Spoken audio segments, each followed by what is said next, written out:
Hello students, welcome to EPG Pathshala. I am Professor P.N. Kotru from Jammu. Today we are going to discuss about a module, Application of Electrons in the Study of Defects and Homogeneity of Crystals under paper Crystallography and Crystal Growth. So students, let us see what we are going to learn in this module. We are going to know about application of electrons in the study of defects and homogeneity of crystals, the basic operating principles of electron microscope, diffraction of electrons by crystals, electron diffraction patterns, background of microanalysis through electrons, scanning electron microscope and its applications, the electron probe microanalysis. Application of electrons in the study of defects and homogeneity of crystals. You know, light is a wave motion and one can use it for looking at objects which are larger as compared to the wavelength of light, which is of the order of 10 raised to the power minus 4 centimeters. Radiation having a shorter wavelength, namely X-rays, are used to determine the internal structure of a crystal. In the study of internal arrangement of atoms in a crystalline solid, resolving power is extremely important. The resolving power, which is defined as the smallest distance, say x, between any two adjacent objects, which an optical instrument is capable of distinguishing as different objects, is of the same order of magnitude as the wavelength of the light that's used in making observation. The formula for resolving power is given by x equal to lambda by 2 mu sine alpha, where lambda is the wavelength of the radiation used. Mu is the refractive index of the medium between the objective lens and the object, and alpha is half the angle submitted by the objective lens at the object under observation. To increase x, it is required to increase the value of mu and alpha and have lambda as small as possible. In optical microscopes, oil immersion objectives are provided on which a drop of special oil is used between the specimen and the objective to increase mu. There are optical microscopes which are provided with special type of objectives known as oil immersion objectives for this purpose. However, mu and alpha cannot be changed beyond a particular limit. The solution, therefore, lies in using a radiation of matter, a radiation of smaller wavelength. Electrons provide a solution to this problem. If electrons are accelerated through a potential difference of 200 volts, they have a wavelength of nearly 1 angstrom, which is much smaller as compared to wavelength of visible light. It is electron microscope where electrons are used as a probing radiation, thus providing a superior resolving power which is used to examine the shapes and sizes of crystals at a much finer level. One of the most useful capabilities of the electron microscope is that it forms electron diffraction patterns from very small regions of a sample, which may be typically about 1 micro-m in diameter. Combination of the results of electron diffraction from a substance and morphological evidence from electron micrographs of the same region provides invaluable information in relating, for example, growth habits to crystal structure features and in studying epitaxial relationships between crystalline phases. Basic operating principles of electron microscope. The field of electron microscopy has advanced immensely over the years, and its application to X-ray microanalysis, element mapping, nanoscience, material science, forensic science, solid-state electronics, geosciences, minerals, and metallurgy is ever expanding. However, we shall consider here the physical features common to most electron microscopes. Figure 21.1 shows a schematic diagram which describes course of rays for an electron microscope having 3 electromagnetic lenses. The electron microscope has a column which is maintained at a pressure of about 10 raised to power minus 4 torr. The column has 4 principal sections. At the top, there is an electron gun comprised of heated element and grid at a potential of 100 kV or so negative with respect to Earth, and a system of 2 electromagnetic lenses form a double condenser system which provides a focused beam of electrons at the sample holder. The sample is held on a support in the line of electron beam. The sample is provided with an arrangement for translational movements in the plane of the sample and also rotational movements about 2 mutually perpendicular axes lying in the plane of the sample. After passing through the sample, the electrons enter the enlargement section. This section usually has at least 3 electromagnetic lenses to focus and enlarge the images generated by transmission of the electron beam through the sample.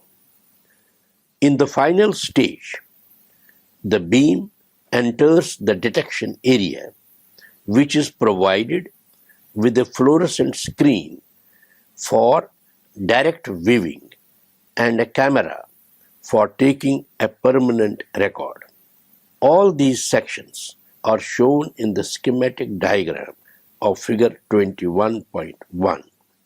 The final image is called electron micrograph, which shows a small part of the sample magnified to 2 into 10 raised to power 4 or more.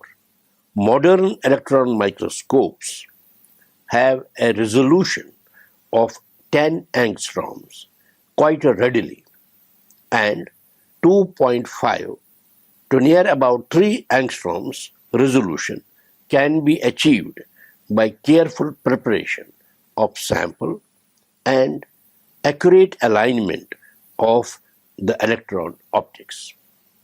Now we shall talk about the preparation of sample. The sample used in electron microscopy is in the form of either thin section of the material concerned or a fine powder supported on a carbon film or a thin plastic. The thickness of the sample is required to be such that the electron beam penetrates through it. However, the exact thickness of the sample is decided by the atomic weight of the sample element. It is typically about 0.5 micrometer thick if an electron microscope operates at voltage of 200 kilovolts.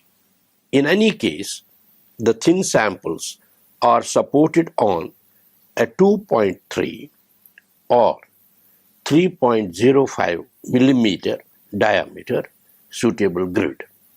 The grid is then mounted in the sample holder of the electron microscope. Studies on surface morphologies of massive samples are made by replication technique, which involves deposition and subsequent removal of thin carbon or plastic films onto the surface so that they replicate the shape of the surface for investigations. Scanning electron microscopy provides better surface data. If the sample is a non-conductor, the surface is required to be coated with a thin layer of a conducting medium. Operation of the electron microscope has to be under a vacuum of better than 10 raised to power minus 4 torr so as to reduce scattering and absorption of electrons by gas molecules. Now we come to diffraction of electrons. Electron diffraction provides a very valuable tool which has the potential of deriving information regarding crystallography of materials. It is well known that an electron of mass small m moving with a velocity small v is associated with a wavelength lambda given by lambda equal to small h by small p equal to small h by the product of mass into the velocity, that is small m and v, expressed as equation number 21.1, where small h is Planck's constant. An electron accelerated through a potential of around 100 keV has a waveform with wavelength in angstroms given by lambda equal to 12.27 v raised to 1 by 2 into 1 plus 0.978 into 10 raised to power minus 6 v raised to minus 1 by 2, where capital V is the accelerating potential in volts. On account of the wave nature of electrons, they are diffracted by crystalline material in a similar way as X-rays, and as X-rays get diffracted. However, there is a difference between X-rays and electron diffraction. Electrons are associated with very short wavelength of nearly 0.037 angstroms for 100 keV electrons. The electron beam can be focused and data from areas less than 1 micrometer diameter obtained. These advantages of using electrons as probing particles make electron diffraction a better tool for investigation on small crystals than are X-rays. As for example, very low Bragg angles at which diffraction takes place, the 2 theta angle being less than 5 degrees for d spacings greater than 0.5 angstroms, enables to get good undistorted representations of the reciprocal lattice directly on flat plate camera. The same would involve a complicated mechanism if one uses X-rays, such as in the use of precision camera. Diffraction of electrons by crystalline solids involves a mechanism which is different from that of X-rays. The mechanism is different primarily on account of higher energy of electrons. The diffraction of X-rays is due to their interaction with the electron clouds surrounding the atom present in the matter. As against this, the electrons interact not only with the nuclei of the atoms, but also the electron clouds. Electrons generally are more strongly scattered than are X-rays, which creates more complications because of redifraction of already diffracted beams. The double diffraction of electrons creates uncertainty in the measurement of intensities of electron reflection, because of which it is not used for the determination of structure. Generally, it is a practice to restrict the area of the specimen to be investigated and contributed to the diffraction, which is achieved by inserting a selected area aperture called as selected area electron diffraction, which is abbreviated as SAED or simply as SAD. It is in the form of an earth plate with an aperture of about 50 micrometers in the plane of the first image at F11 in figure 21.1. In this manner, the diffraction pattern involves an area which is effectively limited to a radius of about 1 micrometer diameter around the primary axis. Larger apertures are also used for some type of studies. Larger apertures lead to composite patterns from many crystals which form powder rings in case of such a material that is polycrystalline with random orientation. It is known as general area diffraction, and these studies are of interest in texture and preferred orientations in materials like platy minerals such as clays. Selected area electron diffraction is important in order to make use of transmission electron microscopy.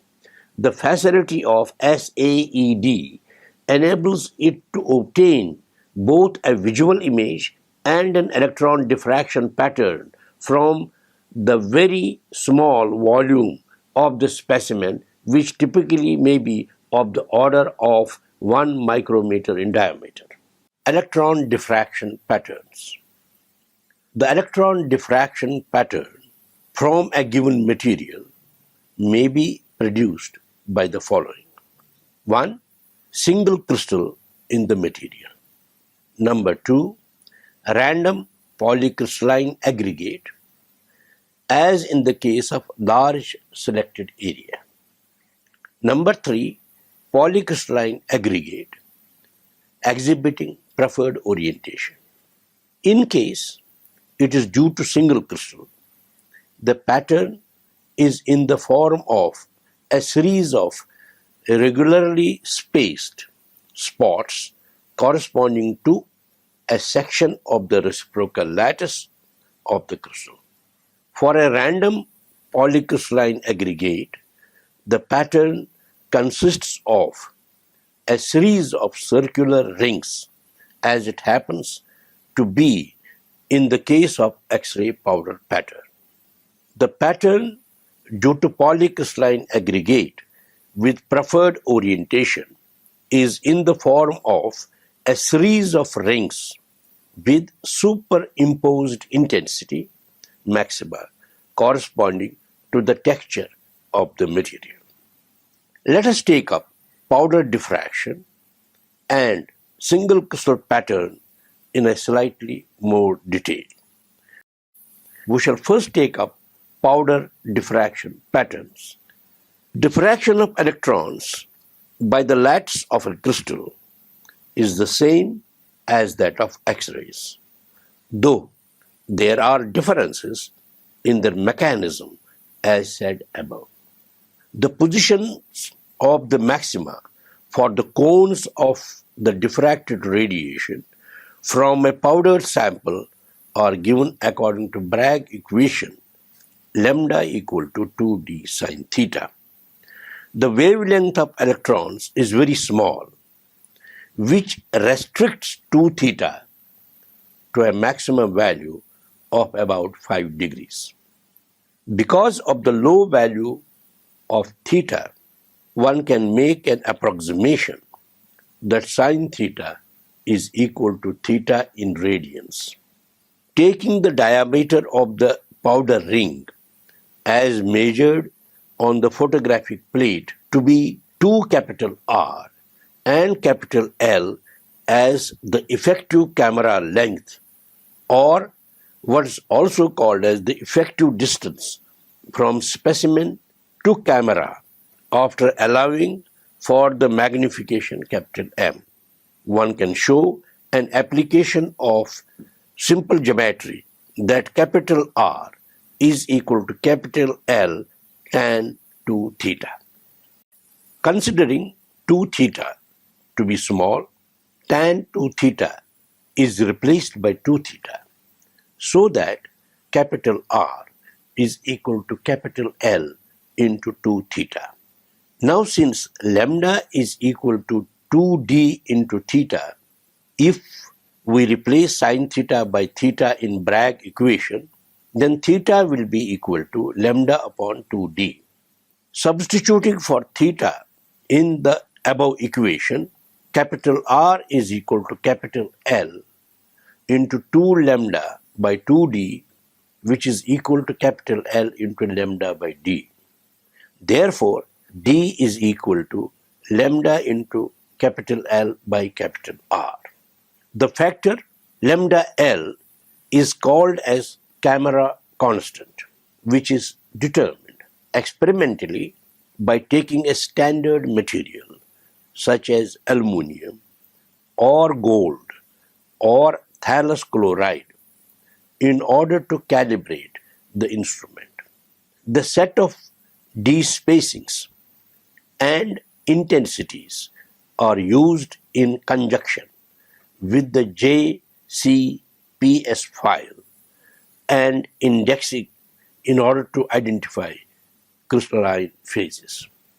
Simple powder electron diffraction data does provide some information regarding structure of simple structures, particularly that of cubic glass. However, the information gets limited for more complicated structures, as is the case with most minerals.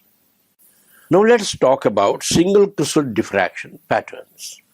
Since in electron diffraction, electrons are the probing radiations which are associated with very short wavelengths, evolved sphere, and the reciprocal lattice construction are of particular use in interpreting single crystal electron diffraction patterns.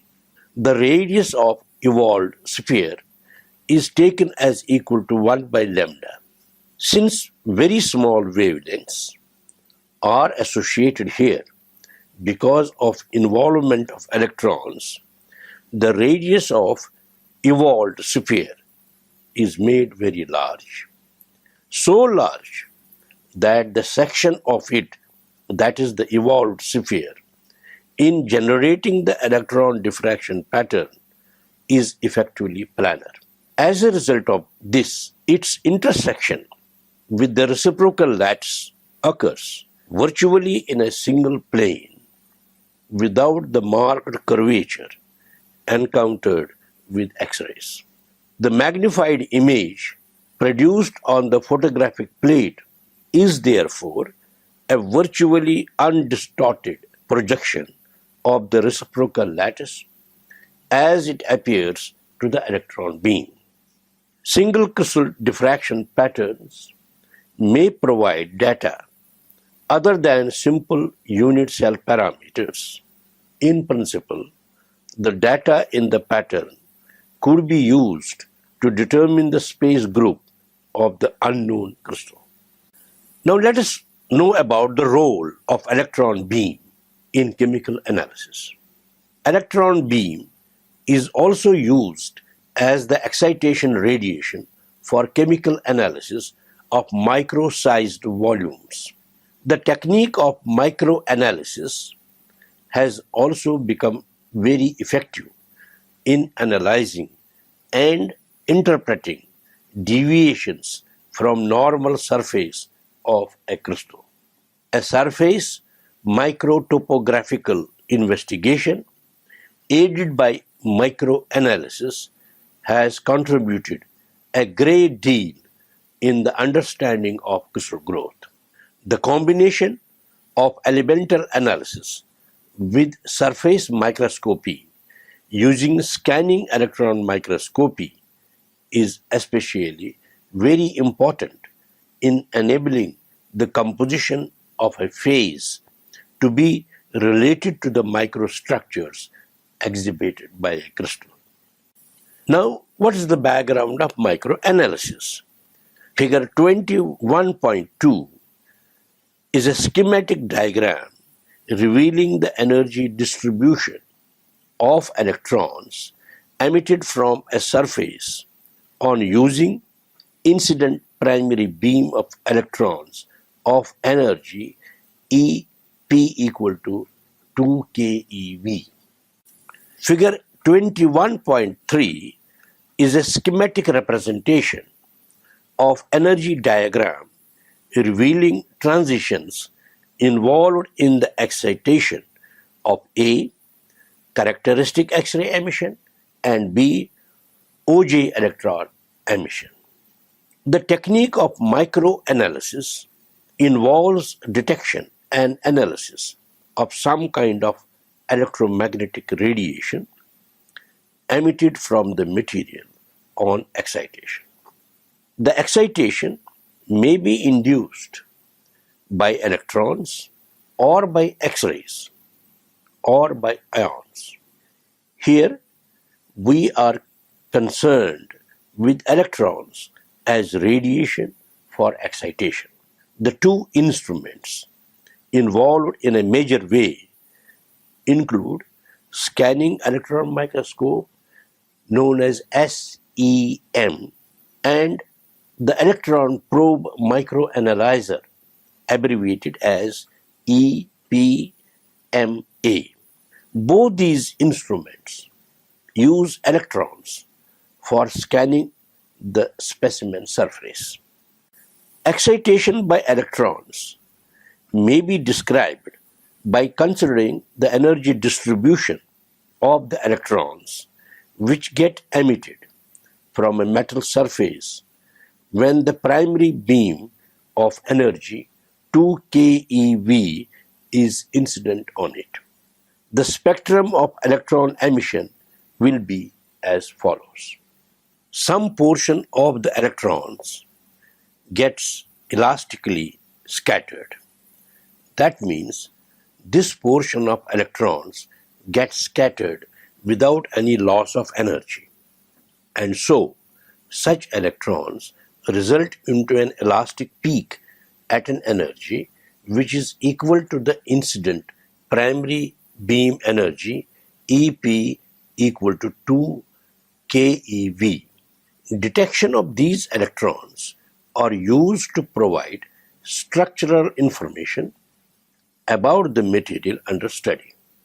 Actually, these are the electrons which have undergone Bragg diffraction and so form the basis of the technique of low energy electron diffraction, popularly known as LEED. The lead provides structural and crystallographic information about the atom positions in the first layers of the crystal sample, which is required to be in the form of single crystal. Number 2, below the elastic peak, there are some smaller peaks due to those diffracted primary electrons which have suffered energy losses on account of plasmon interactions. Number 3. Next are the backscattered primary electrons which are scattered inelastically.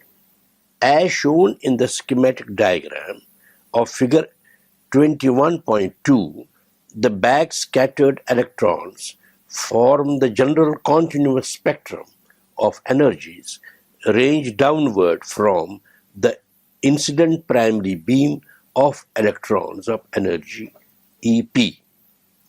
Number 4. On the lower side of this energy range is a secondary electron peak. These are the electrons which were originally present in the solid but have been emitted as a result of ionization of the atoms in the solid due to inelastic scattering of the primary beam. Practically, it is not possible to make distinction between low energy backscattered primary electrons, that is inelastic, and the true secondary electrons. The true secondary electrons are conventionally taken as those which have an energy of less than 50 electron volt. It is these two types of radiation, that is, the backscattered and the secondary emitted electrons, which are used in the image formation by the scanning electron microscope. Number 5. The above said electrons form the radiation emitted from the solid. However, these electrons are only a part of the total radiation emitted from the solid. Figure 21.3 describes schematically the ionization process as said above. In case the incident electron beam has intrinsic energy beyond a certain value, it may displace an electron from one of the inner electron shells of an atom in the solid, say the K shell. This limit of energy, however, depends on the material under investigation. The situation is so created is energetically unstable, because of which an electron from a higher level, say L2, may fall into the vacant position, resulting into releasing an energy. Delta E is equal to Ek minus EL2, which could appear in the following ways. Emission of characteristic X-ray. The transition may take place so as to emit photon of electromagnetic radiation of frequency nu. Delta E is equal to h nu, as is shown in figure 21.3a. So, for the transition EL2 to EK, the emission of characteristic K alpha 1 X radiation takes place. These X-rays, being characteristic of the material, can be used for identification and analysis.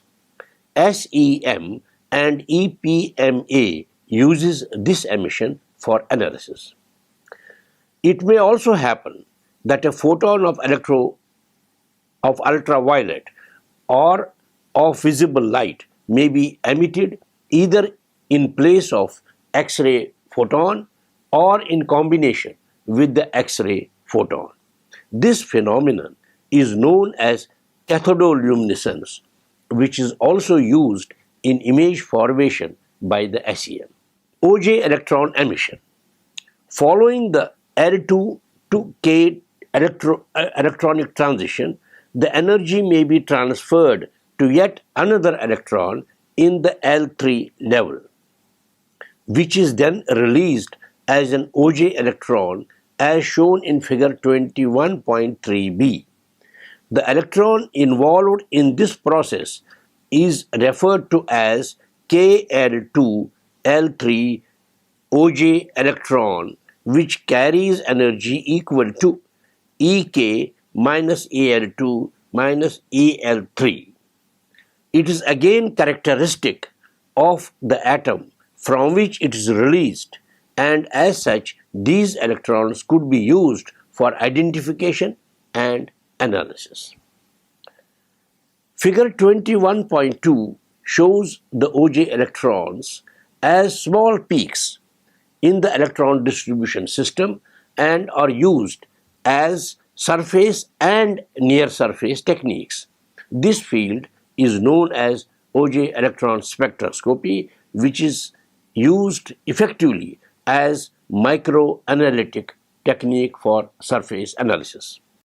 The scanning electron microscope, the study of solids. By using the technique of scanning electron microscopy, started somewhere half a century back. Essential parts of a scanning electron microscope may be described by referring to figure 21.4, which is a block diagram of scanning electron microscope showing its essential parts.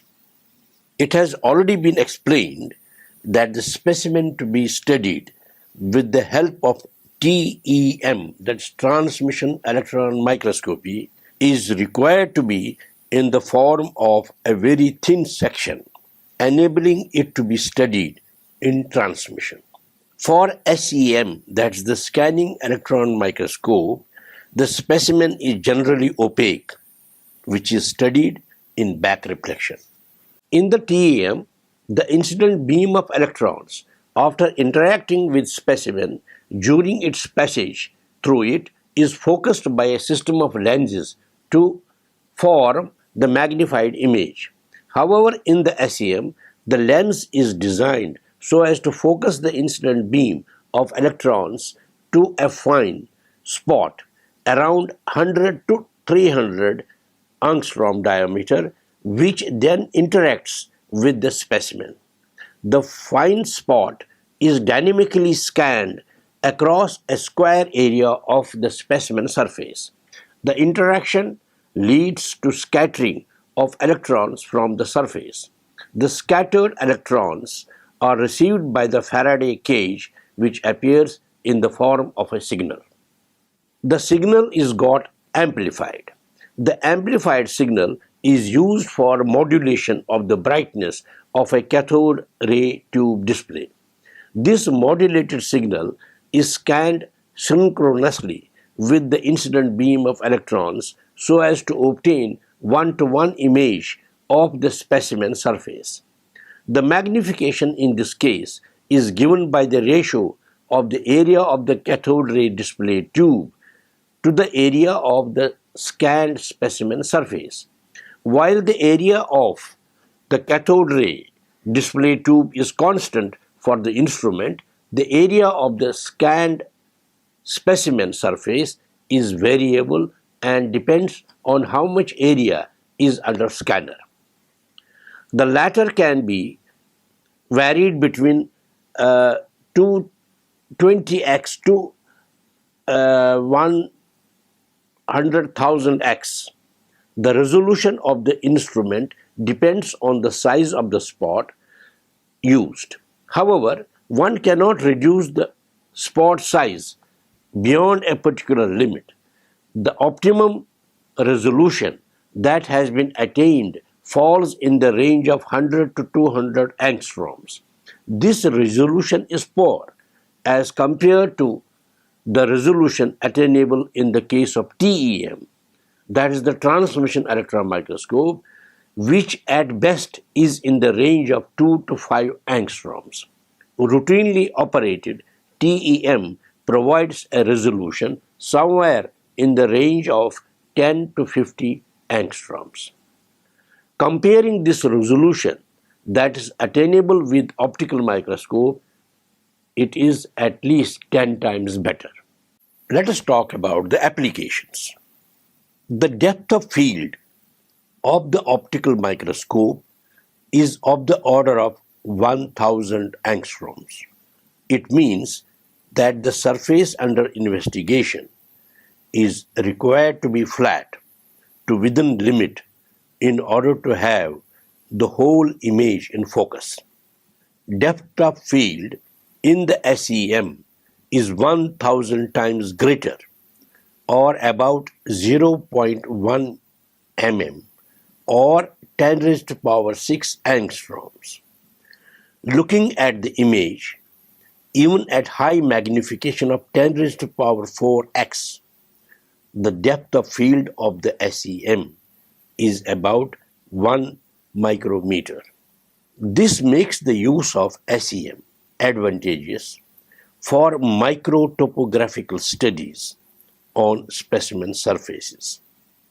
It is possible to have almost the same depths of field with the TEM, that is the transmission electron microscopy. However, one has to use replication technique in order to be able to make surface microtopographical examination of crystal surfaces. Now, the modes of operation. The principal modes of operation are the following. A. The emissive mode. B. The reflective mode. C. The absorptive mode. D. The cathodoluminescent mode. E. The X-ray mode. Let us describe these modes of operation very briefly. Let us first talk about emissive mode. In this mode of operation, the electron collector is positively biased in order to capture the low energy secondary electrons from the specimen material besides the primary backscattered electrons.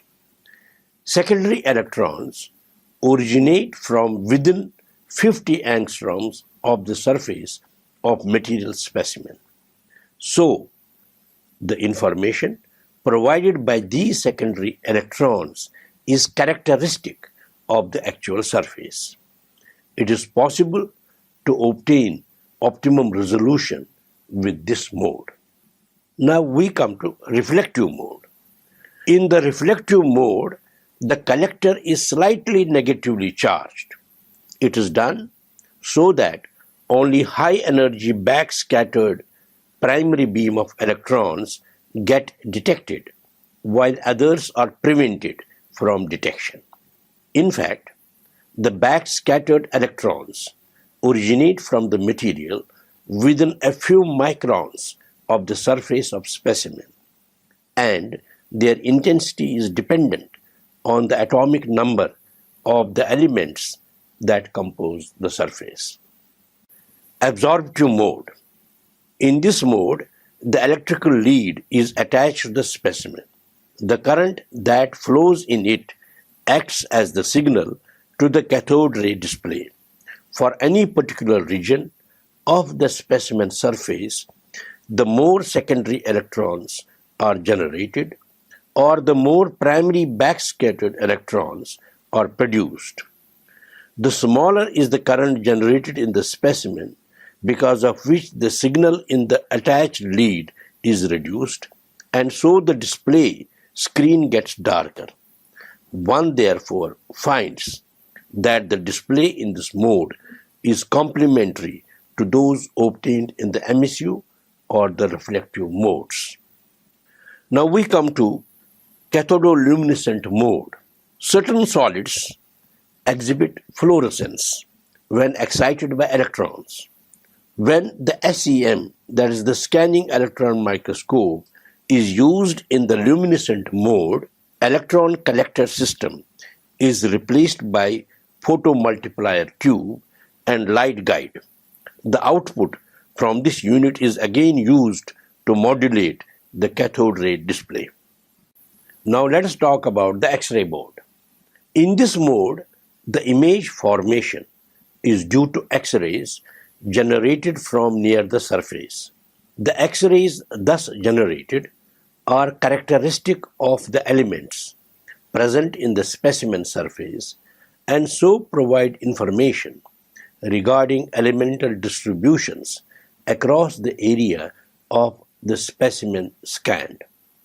The X-rays may be detected either on the basis of their wavelengths or their energies. In the former case, dispersive method using a crystal spectrometer is used.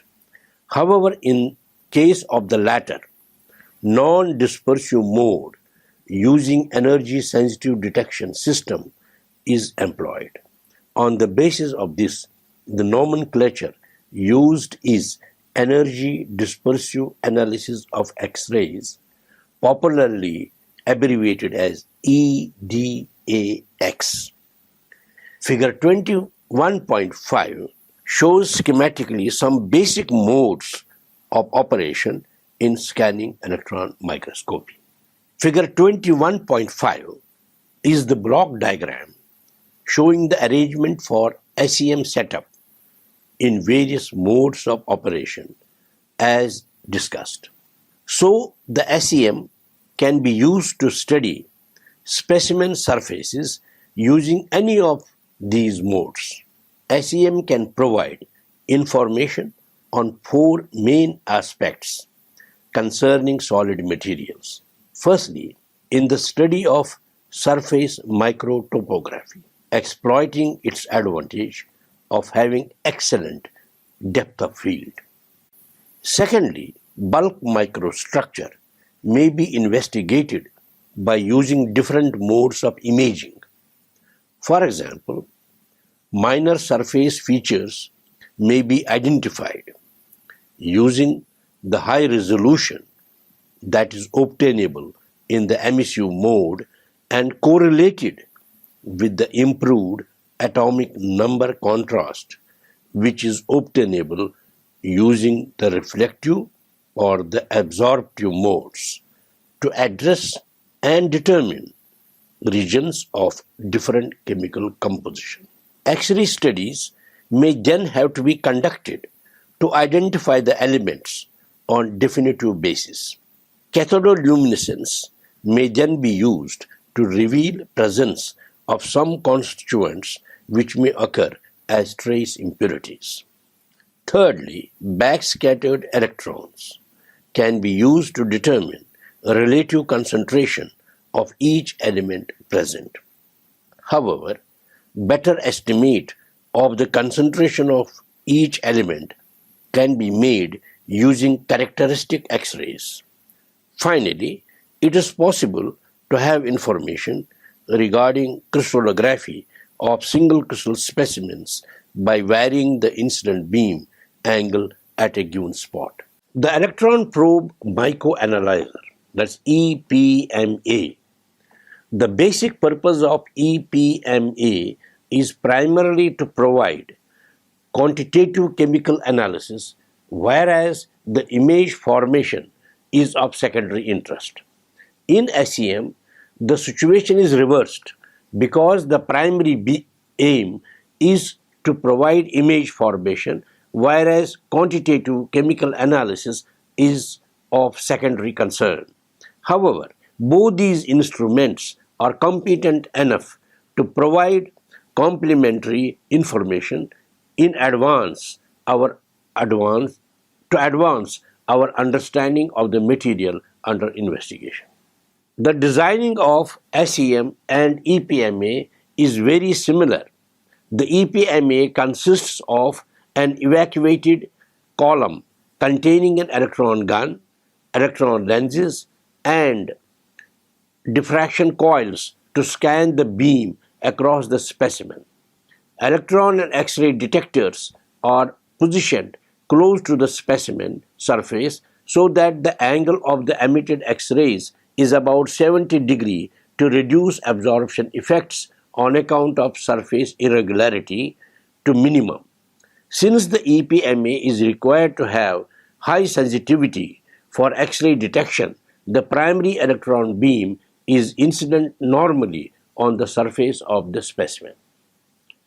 The X-rays are excited for a depth of about 1 micrometer in the material sample, and the minimum volume that can be analyzed is of the order of a cubic micron. The characteristic X-rays having been generated by an electron beam are primary X-rays, and so they are superimposed on a continuous background from which they are required to be selected before measurements. The X-ray wavelength is characteristic of the element involved, and the observed intensity is proportional to its concentration. The X-ray wavelengths are initially sampled with the help of a crystal spectrometer so as to select the wavelength that is required for transmission to the X-ray detector.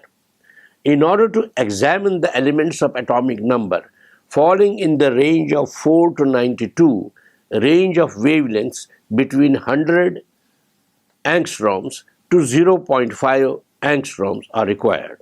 The heavier elements are usually detected through their L-series X radiations. The output channels on the EPMA include 1. Light optical system required for directly viewing the material specimen. This may include a cathodoluminescence unit. Number 2. Electron optical system for producing either a secondary or a backscattered electron image, as in the SEM on the cathode ray tube. 3.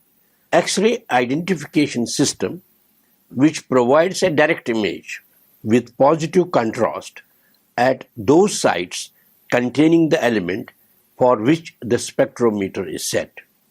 Number 4. X-ray intensity measurement system, which provides quantitative information for analysis through a pen recorder, tape punch, and printout device. The primary aim of EPMA is analysis, but it is also important to image the region which is under analysis. This is achieved by optical, electron, or X-ray imaging. In qualitative analysis work, the X-ray spectrometer is set to the wavelength corresponding to the species of interest, and the resulting X-ray image generated on the cathode ray display gives the distribution of that element over the area being scanned. It is difficult to analyze light elements. As atomic number of an element decreases, the wavelength of characteristic X-rays becomes longer. This difficulty is felt particularly for elements with 0 less than or equal to 10.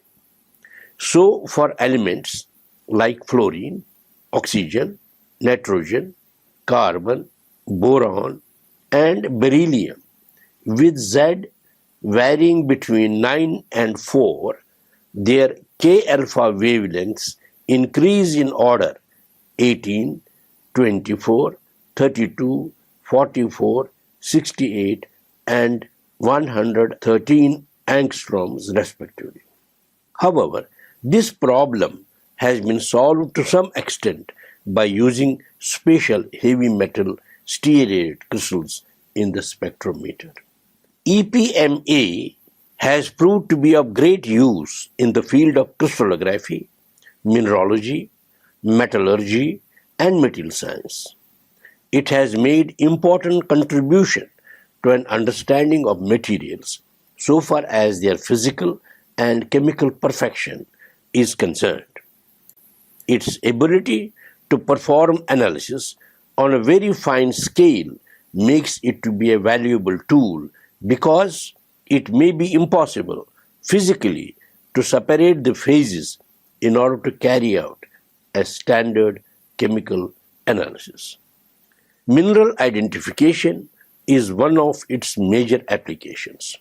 It has been acknowledged by naming one new mineral after the name of the person first responsible for the development of the electron probe Microanalyzer, that is R. Castaigne, in 1951, PhD thesis, University of Paris, publishers ONERA number 55. The mineral is known by the name Castaignite, and the person who has contributed to its development is R. Castaigne. Besides identification, EPMA can provide accurate compositional analysis leading to the study of solid solutions and of phase equilibria. Cathodoluminescence, as in the SEM, provides information regarding presence of certain trace elements, such as rare earths, which can be detected at concentrations much below that of the normal detection capability of the EPMA. The SEM and the EPMA are the two most versatile techniques, be it qualitative or quantitative analysis. Surface and near-surface techniques. In the past half a century, a number of instruments have been developed which push the depth resolution down to include the surface layers of atoms only, thus contributing towards information regarding surfaces of the material specimen. Thus, they are the microanalytical techniques, at least in one dimension. These techniques are OJ electron spectroscopy, popularly abbreviated as capital A, capital ES. Second, low energy electron diffraction, popularly written as capital L, capital E, capital ED, that's lead. And thirdly, electron spectroscopy for chemical analysis, abbreviated as capital E, capital S, capital C, capital A, that is ESCA. Important application of AES, that is OJ electron spectroscopy, lies in the field of studying surface composition. LEAD, that's low energy electron diffraction, provides structural and crystallographic information about the atom positions in the first few layers of the material specimen, provided the sample is in the form of a single crystal. ESCA, that is electron spectroscopy for chemical analysis, is used to distinguish between different binding or oxidation states. Detailed discussion of these techniques is beyond the scope of the subject at hand. The entire discussions on exploitation of electrons in various techniques, especially TEM, SEM, EPMA, AES, LEED, and ESCA, have been supplementary and complementary to one another, combining to provide the following broad spectrum of information. Number 1, elemental analysis. Number 2, microstructural information and revelation of the distribution of the various phases. Number 3, crystallographic information, providing information on crystal structure. The SEM and the EPMA are the two most versatile techniques, depending on whether quantitative or qualitative analysis are required. These techniques provide information on physical and chemical perfection of the material, besides different types of information regarding other crystallographic aspects of the material specimen. So, students, let us summarize what we have learned in this module. We have learned about applications of electrons in the study of defects and homogeneity of crystals. We have also learned about electron microscope and scanning electron microscope as tools for investigating crystalline solids. We have also formed a background of microanalysis by electrons. The electron probe microanalysis has also been described. Thank you.